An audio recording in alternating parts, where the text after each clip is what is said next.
Chapter 26.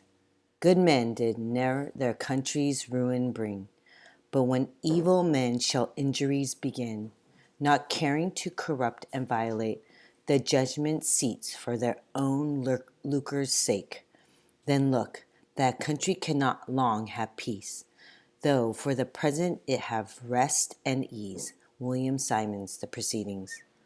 The next morning I am ready. My canoe, nestled in the rushes, has a bed of blankets, a jar of sweetened water, a clean rag, and a spoon for the baby, and a piece of bread saved from last night's supper for me. I go to Anne and John's cabin. Anne is busy wrapping up dry beef and bread for John, and John is trying to comfort a fussy Virginia.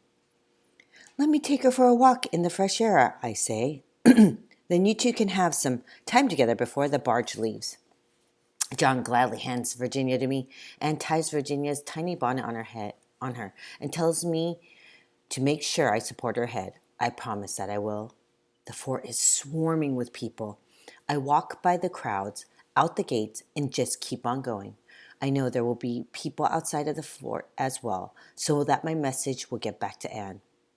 At the canoe, I am in luck. 2 little girls are washing clothes in the river. "Ooh, can we see Mrs. Layden's baby?" one asks. I tilt Virginia down so they can admire her, being careful to support her head. "I am going to Point Comfort," I tell the girls as I climb into the canoe. "Mrs. Layden will meet me there." I imagine the ruckus when Anne discovers Virginia missing, and these 2 girls will be in the middle of it, crying out in their high voices that they saw me and I said I was going to Point Comfort. I will have a head start by then, but I am sure that Anne will be on her way following me. That is what I am counting on, that she will be on that barge with her husband. It will take hours to get to Point Comfort, but in my canoe, I will be quicker than the barge, even with breaks to feed the child. Virginia settles nicely on her bed of blankets and falls asleep as the canoe rocks in the water. I paddle out into the middle of the river where a bitter current will speed me on my way. The trees on the shores have just begun to turn their autumn colors. The day is clear and warm with a gentle wind. I have no fear of a storm blowing up to capsize us. 3 times I stop paddling when Virginia fusses to be fed. I spoon the sweetened water into her mouth. Then I dip the clean rag into the sweet water, give it to her to suck on, and she goes back to sleep. It is something I saw my mom do when she took care of a baby whose mother had died until she could find a wet nurse. It is late afternoon when we make it to the fort. I pull the canoe up on shore. Nathaniel is on watch along with another soldier who is sound asleep. As I carry Virginia toward him, Nathaniel stares at me, open-mouthed. "Don't ask," I tell him. "I'll explain later, but please, can I put her in your tent?" Nathaniel shakes his head. "I have to report you to Captain Davies, my commanding officer," he says. I groan. "My meat ration for a month," I offer him. His face lights up, and he leads me to his tent. I feed Virginia one more time and lay her down on a straw bed to sleep. She has wet through her blanket. I forgot all about diapers. Then I go out to the waterfront to wait for the barge to arrive. I knew she would be angry. Furious even. I'm not prepared for Anne's rage when she arrives at Point Comfort. "I'll kill you!" Anne shrieks. She runs at me, her hands raised. I try to grab her wrists, but she is too wild. Her fingernails rake my face. I feel stinging pain, see my blood drip. "Let me explain," I shout, but she is screaming too loudly to hear me. "Thief! Murder! Hang him!" she yells. John disembarks as well. "Are you mad?" he shouts. He cuffs me hard. "You deserve to be hanged." I start to panic. I've stolen a child. Will they hang me? "But she is safe," I say. "I did it to keep her safe." John Davies takes me roughly by the arm. "Don't worry, Mrs. Layden," he says. "He will be punished." Anne is sobbing now. "Where is she?" she demands. I see Nathaniel looking terrified. He does not want to be a part of this. "I put her in Nathaniel's tent," I say quickly. That is all they need to know. I am dragged off by Captain Davies as Anne runs to find her baby. It is a makeshift brig, but it does the job. Shackles on my wrists and ankles do not allow me to move much. There's no window, just cracks between the rough boards that let me know when the sun has set. I am left with a little water and the cold dirt floor to sleep on. For theft of the child Virginia. What will my sentence be? Hanging? Whipping? I've seen whippings where at the end they are flogging a corpse. Captain Smith said he wanted me alive and well when he returned to Jamestown. I may not be able to follow through on my promise. The worst of it is that I have failed. This has all been for nothing. Anne and Virginia will return to Jamestown tomorrow with the barge. Since this may be my last night on earth, I try to make my peace with God. I am sorry, I tell him. Sorry that I failed with James and that now I have failed with Anne and Virginia. I hope that at least he understands that I meant no harm in stealing Virginia. I ask to please be taken up to heaven with my mum. In the dark, I huddle on the floor and wish for the peace of sleep. Captain Davies! The shout wakes me. It comes from the river. Morning light slants into my cell. I hear clumsy paddle strokes and realize someone must be approaching in a canoe.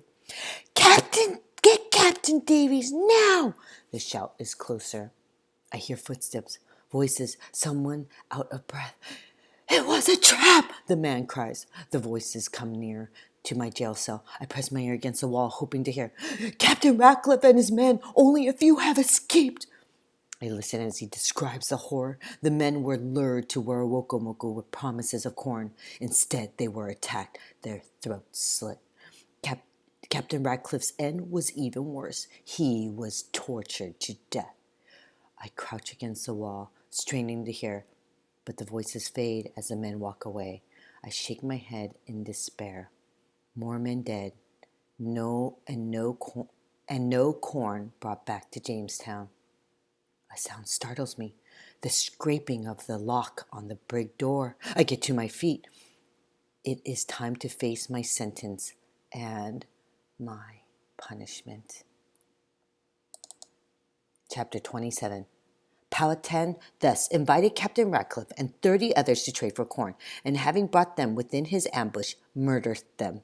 William White, The Black Boy's Ceremony. Point Comfort, February 1610. Snow falls, fine as sugar, but inside our cabin it is toasty warm. I am about to get scolded as usual. Samuel, what are you doing? Anne stands with her hands on her hips. I'm hiding, I say simply. What, she likes it when I pop my head out. I drop the handkerchief and Virginia erupts with giggles. Anne shakes her head, but she is smiling. I hide again. Virginia crawls to me, grabs the handkerchief, and pulls it away. She is so pleased with herself, she laughs and claps her hand. Samuel, stop your playing and come help me, Anne says. She needs more firewood. I do not hesitate, but jump up to do as she bids. I owe my life to her. After she heard what happened to Captain Ratcliffe, Anne begged Captain Davies to retract my sentence. I don't know if I'd have survived the 20 lashes that were to be my punishment. Anne testified that I had done the right thing to convince her to be with her husband at Point Comfort. John, too, spoke up for me. He said I had meant well taking Virginia with me, and that he could not afford to lose his best apprentice. I owe my life to both of them. I step outside, leaving the warmth of our cabin. The air is crisp and sharp and smells of wood smoke. Snow swirls, coating the 3 branches and giving everything a hushed feel. I'm wearing my moccasins, and so I walk lightly through the snow, quite as Kainta taught me to be. I smile when I think of Kainta.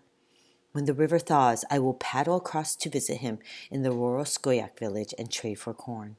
In the meantime, the Kagoctons are very close by, and my blue beads have kept us well supplied with corn from them. I go to the lean-to that protects our firewood from rain and snow and stack the heavy pieces of wood in my arms. I feel strong. I am strong. I look around at the cabins that house our Fort Algernon. Algernon soldiers. I helped to build every one of them. Snow blows into my face and stings my cheeks, but I am warm. An image flashes in my mind of another wintry day, what seems like a lifetime ago, of me and Richard blowing on embers in a cold cabin, trying to coax up a fire. I feel a pang of missing him and of missing Captain Smith too, and Reverend Hunt. Then my mind goes back, further still, to a small fire in a friendly hearth, and my mom bent over a pot, stirring. I'm doing all right, Mom. I send the words up to heaven to her. I am living with a family, with people I love, and we have food and fire. The wind is blowing from the northwest from Jamestown. I wonder if I could smell the smoke of their wood fires more than 30 miles away, or if it is only our fort's fires I am smelling. The river has been frozen for many weeks now, and we have not heard from them.